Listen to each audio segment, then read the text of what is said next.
Qophiin kuni qophii waggaa tokkoon dura ta'e guyyaa addaa guyyaa booniiti. Guyyaa dhaloonni guddaa fi xiqqaan beekaa fi wallaalaan biratti argame gammachuu boonii qooddate kennaa garaa garaa ishiidhaaf kenne guyyaa maatiin itti yaadatu. Har'ammoo guyyaa namoota baay'eedhaaf dhukkuba itti ta'edha. Booniin yaa biyya lafaa nagaatti jettee addunyaa kanarraa erga deemtee torbee 2 lakkoofsiste erga biyyoo qammaste. Booniin addunyaa kanarraa godaante har'a nu gidduun jiru.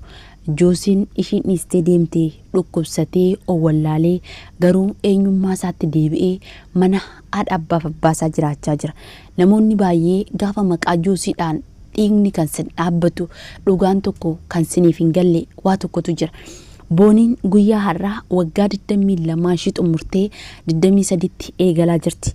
Dhaloonni gaafa jecha tokko dubbataniin waggaa 22 guutuu naman imimmaan darbachaa turedha. Reefuun jireenya eegale jireenya koon jiraadha.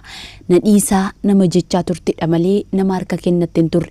Shamarree jabduu fi cimtuu dhaloonni baay'ee fakkeenya godhatan. Kaleessa ishiin lubbuu ishii dabarsinaan immoo dhaloonni baay'ee abdii kutatanii maaliif jiraanna yoo booniidhaan addaa kan jedhe ana qofaa miti. Booniin anaaf fakkeenya shamarree jabduu tattaafattuu jireenya ishii mo'achuudhaaf halkanii guyyaa hojjettu waan taateef anaaf fakkeenya kootidha. Egaa dhaloonni boonii jaalattan dhugaa boonii jedhanii gaafa poosti godhan dhaloonni baay'een keessan dhugaan boonii ba'ee maaltu argame maaltu jedhamettanii warri yaaddan har'a sagaleen armee boonii maaliif ukkaamame?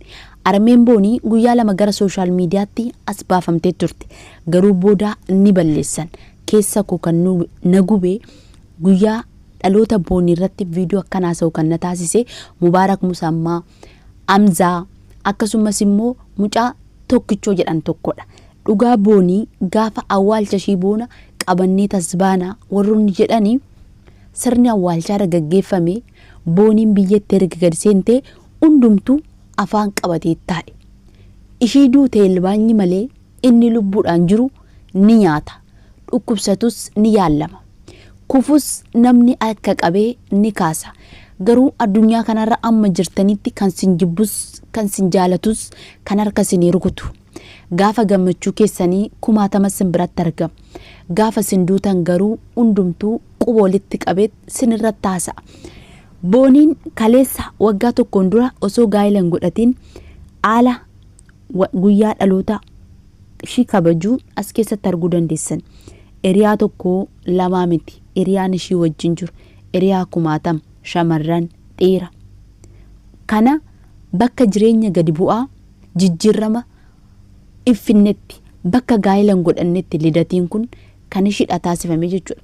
Mucaa kana baay'een dinqisiifadha. Dhugaa boonii osuma beekuu dhuskullee poost odoo godhiin hin oolu waan boonii ilaallatu tokko wanta ishii wajjin qabu tokko yaadannoo tokko poosti godhu malee hin oolu. Booniin yeroo lubbuudhaan jirtu hiriyoottan baay'ee qabdi. Hiriyootti boonii kaleessaa yeroo gammachuu yeroo ishiin fayyaa qabdu viidiyoo waraabuudhaaf ishii bira dhaqanii hin jiran. Baay'een keessanii ani nama kana yoon dhabee jiraachuu hin danda'u warri jettan keessattuu jaalala keessatti warri dhufkattanii booniin kun fakkeenya siniifaa taatu jechuudha. Armee booniin lubbuudhaan jirtu iddoo dhugaa jirti miti. Dhugaan boonii kanaa booda ba'uun jiru miti. Qorannoon kanaa booda taasifamu hin jiru miti. Kanaa booda qorannoon dhugaa boonii qoratee seerri baasu tokko hin jiru. Joosiin kanaa booda gaafatamu hin jiru. Joosii gaafa jedhanii dhiigni kan sin dhaabbatu akkatti hubadha. Abbaan manaa tokko bakka mana hin jirretti haati manaa gaafa of rarraastu booniin of rarraastee miti. Mucayyoon kuni silkii 5 fayyadamti. Haala baay'ina sooshaal miidiyaa haala walitti dhufeenya silkii ishii biizii ta'uu wajjin ol qabatee ofii isaa dhaabbatee waan kana qorachiisuu qaba. Kanaaf joosiin seeratti dhiyaatee gaafiif deebii taasisuu qaba. Dhalootaaf ifa ta'uu qaba kan jedhan malee akka seerri san gaafachiifneefu boonii lubbuu ishii balleessite. Garuu jechuudha nama jaalala dhugaa jaalatee jaalala dhugaadhaaf of ajjeese boonii qofan arge. Wanti sin hubachuu qabdan nama tokko gaafa jiraattaniif aga lubbuu keessan balleessitanii ta'uu qabu. Booniin armee ishii kaleessa aarsaatti kaffalte dhugaa ilmoo kunaa barbaada jette haati ishee as baate.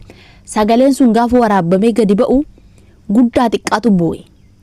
Haati boonii viidiyoo tokko waraabdeeti viidiyoo tokko miidiyaa kanarraa galte. Mubaarak Musammaa mataa isaatiin ani sabab booniin itti fajjeefte keessaan naqaqqabee jira jedhee waa'ee ulfa garaadhaa kee yoosiin keessaa baasisi jedhee Mubaarakidha kanaa se'e. Sababni inni icciitii kana gadi baasee haasa'ee fi dhaloonni haadha boonii biraa akka dhaabbatuuf jireenya haadha boonii tokko akka qajeeluuf booniin miidiyaa kanarraa baddee jirti. Kaleessa booniin viidiyoo hamaa haa hojjettu wanta dhaloonni itti hin gammanne haa poosti gootu malee harraba nama tokko arrabsitee hin beektu. Jecha safuu cabe tokko guyyaa tokko gadi baastee dubbattee hin beektu. Kana hundi keessanuu hin beektan. Qaama ishii fi viidiyoo safuu Oromoo eeggate jettanii kan ishiin poosti gochaa turte. Innis maal nyaata jaankoo kana naa biteedha. Booniin kaleessa waanuma argattu keessaa guddaa fi xiqqaa gargaaraa turte. Har'a dhugaa ishii namni barbaade hin jiru. Namni mana san qorate hin jiru. Sababa maalii akka fajjeeste namni bira ga'e hin jiru. Namni mucaa seeratti dhiyeesse gaaffii deebii taasise tokko hin jiru. Irra darbitanii dammoo haadha ishiillee hin gargaarre. Maaliif haati ishee dhufuu dhiiste? Haati ishee miidiyaatti as baatee maaliif gargaaruu dhaban? Mubaarak Musammaa maaf callise? Hamzaan maaliif callise? Tokkichoon maaliif callise? Warri dhugaa ishee baafna jedhan maaf biraaf hafan? Haadha ishee maaliif ukkaamsan? Eenyu keessantu beeka?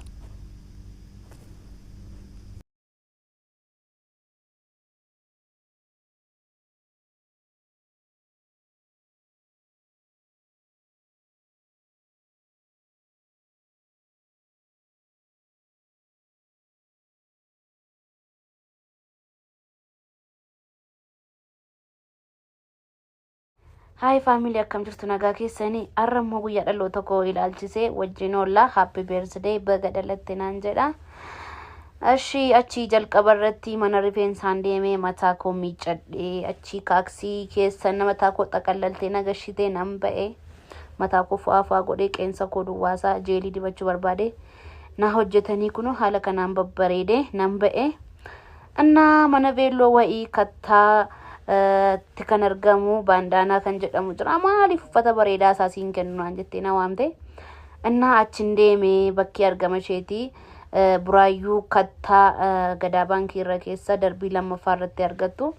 Innaa haala kanaan bakka kaameraan baaniin baay'ee manatti cannaqame.